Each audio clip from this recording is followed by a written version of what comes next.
En esta parte de la clase nos metemos de lleno en la pregunta: ¿qué son el currículum y el conocimiento escolar para la perspectiva de la sociología de la educación? Hasta acá ustedes han escuchado hablar de currículum oculto, por ejemplo, en pedagogía, cuando traíamos la perspectiva de las teorías críticas, o también en didáctica, pensándolo como una síntesis de elementos culturales, etcétera, etcétera. Pero en la perspectiva de Da Silva, que es la que queremos analizar en este momento, el currículum, dentro de este ideario marxista que venimos describiendo, puede ser pensado como un fetiche, así como lo escuchan. Si vamos al diccionario del fetiche, se dice que es una figura o imagen que representa a un ser sobrenatural al que se atribuye el poder de gobernar una parte de las cosas o de las personas y al que se adora y se rinde culto. Un fetiche entonces puede ser, qué sé yo, la imagen de, no sé, la patita de conejo que me regaló alguien, voy a rendir con la remera roja porque la última vez que rendí me saqué un 8 y aprobé. Cualquier objeto al que se le atribuye un poder por el cual en determinada situación voy a poder apelar a ese poder y voy a resultar favorecido, ¿no?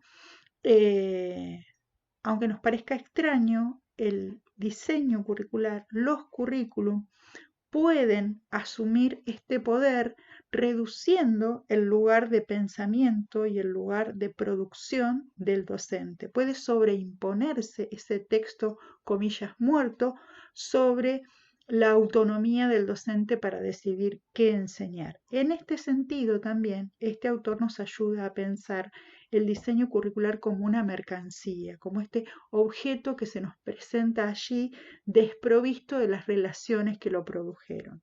Marx llama, recuerdan, fetichismo a este proceso donde lo que se torna invisible son justamente las relaciones y aparece esa sola cosa, ese solo objeto, la pelota que producía el niño de Galeano, la banderita que producían los bolivianos en la previa del Mundial, aparece la cosa, aparece el objeto, la mercancía de forma aislada, pero queda desconectada de otros procesos y relaciones. ¿A qué nos invita Da Silva? A reponer esos procesos y esas relaciones, a decir qué hay detrás de este objeto diseño curricular, qué relaciones sociales no aparecen a simple vista, pero quedan ocultas, pero están allí si nosotros nos disponemos a verlas. ¿Qué va a decir este autor?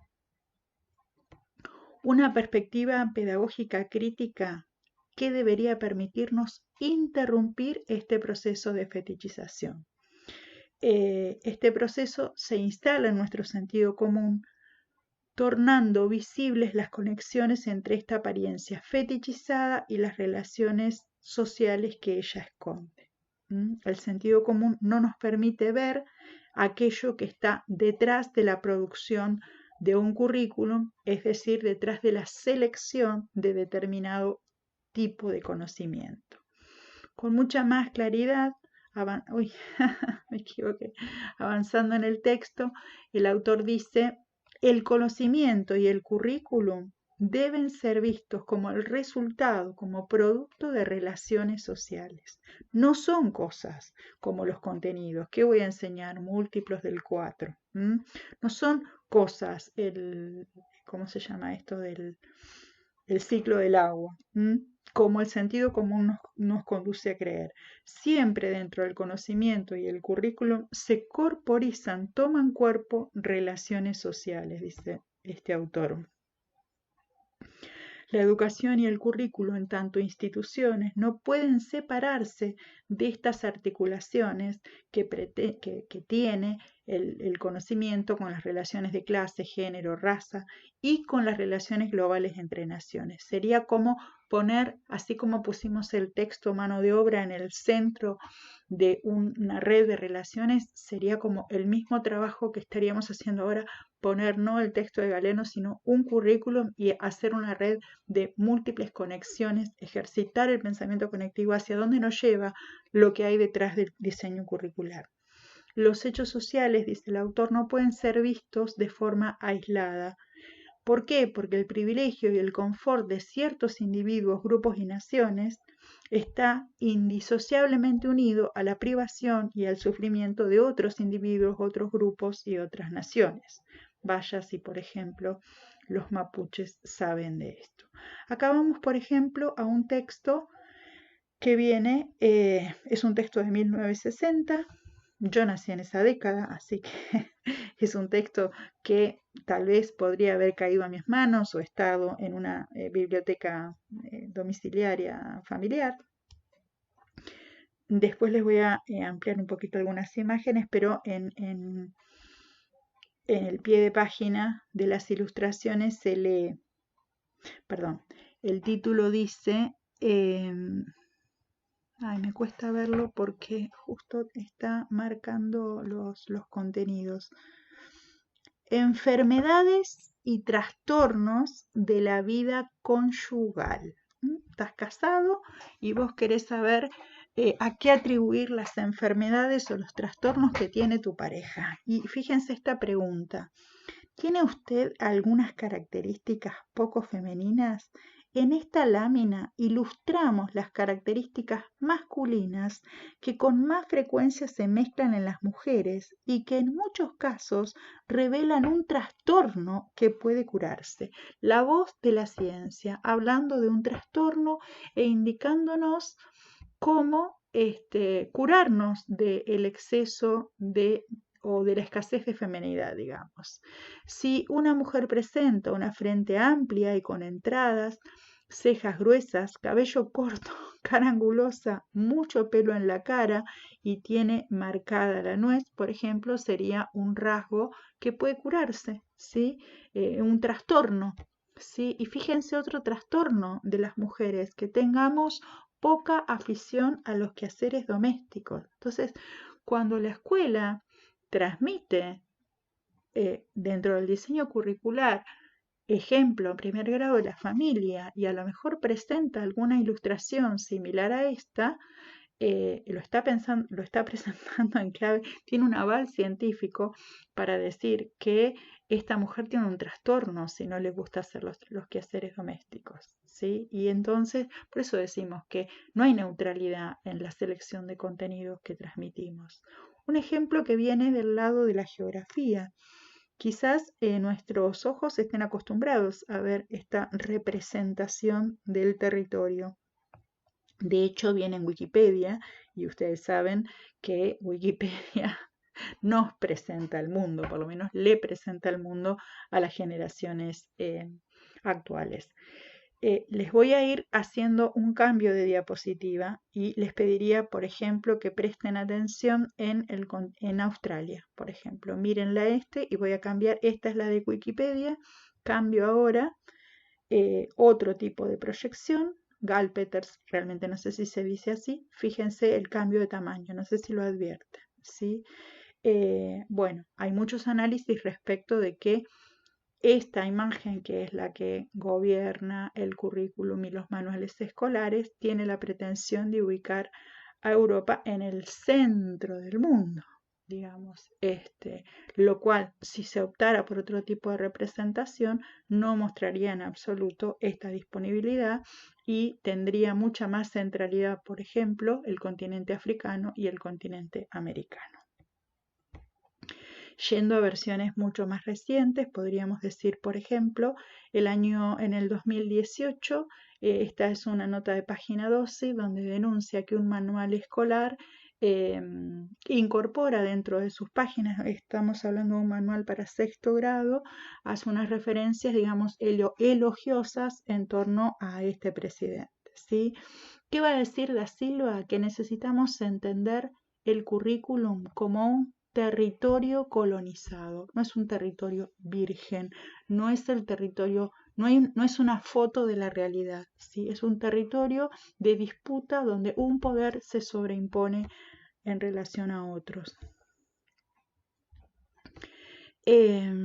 Entonces, esta imagen me parece maravillosa, una de las cosas más lindas de Carpani que he visto.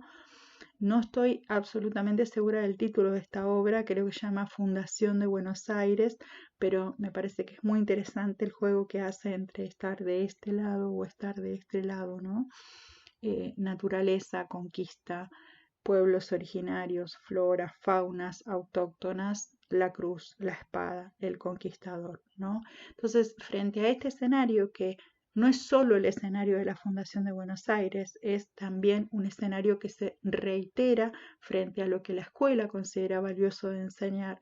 Este autor nos trae la pregunta: ¿cómo desmasculinizar? Fíjense, cómo podríamos decir despatriarcalizar el currículum, cómo desoficializarlo, cómo desfetichizarlo, en suma, cómo descolonizarlo. Y esto quizás sea lo central de la pregunta valiosísima que nos hace este autor. A continuación, él propone 3 maneras de abordar la tarea crítica de descolonizar el currículo. La primera tiene que ver con, otra vez me equivoqué, una estrategia, dice, orientada a descolonizar el currículum, debiera incorporar nuevos materiales. ¿A qué se refieren nuevos materiales? A libros de textos que reflejen las visiones y representaciones alternativas de los grupos subordinados. Digamos, tendríamos que estar hablando de nuevos libros de textos que no nos sigan diciendo que fuimos muy afortunados de ser colonizados, sino que reflejen, por ejemplo, el dolor y el sometimiento de los pueblos originarios que fueron expropiados de su cultura y su territorio. ¿Qué implicaría también la presentación de visiones alternativas? Implicaría, por ejemplo, si estamos trabajando en un primer ciclo que abordamos el contenido la familia, dejar de presentar la familia como nos fue presentada cuando yo fui a la escuela, digamos. La única manera de pensar la familia era esta composición. Bueno, será nuestra responsabilidad permitir que los niños puedan encontrarse con representaciones múltiples de lo familia. Mamá, mamá, hijos, hijas, una familia monoparental, etc. ¿Cuál es el segundo camino que propone Da Silva? Dice, bueno, las fechas conmemorativas, estamos hablando de efemérides, 25 de mayo, Día de la Mujer, qué sé yo, día de, en este caso de Roca o de Fisque, las fechas conmemorativas, dice, ilustran, dan cuenta, son marcas del proceso de colonización del currículo. ¿Por qué? Porque ellas tienden a perpetuar esas representaciones, dejando en ese lugar de privilegio a determinados grupos, ¿sí? Si pensamos en la participación en los actitos del 25 de mayo, vamos a ver siempre las negras mazamorreras, los veleros en pata, vamos a ver las damas antiguas con todos sus atuendos lujosos, dando cuenta de una determinada manera de distinguir las clases. Entonces va a decir las clases sociales, ¿no?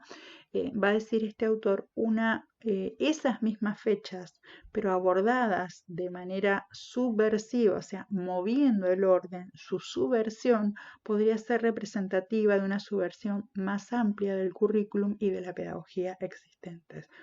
Todo un desafío para ustedes, futuros docentes. Un ejemplo local, este es un ejemplo de un día de la bandera 2018, creo que es una escuela de Allen, donde junto a la promesa de la bandera argentina, algunos niñas tuvieron la ocasión de vestir la ropa de los pueblos originarios, ocasión de que, no quiero equivocarme en la enunciación, pero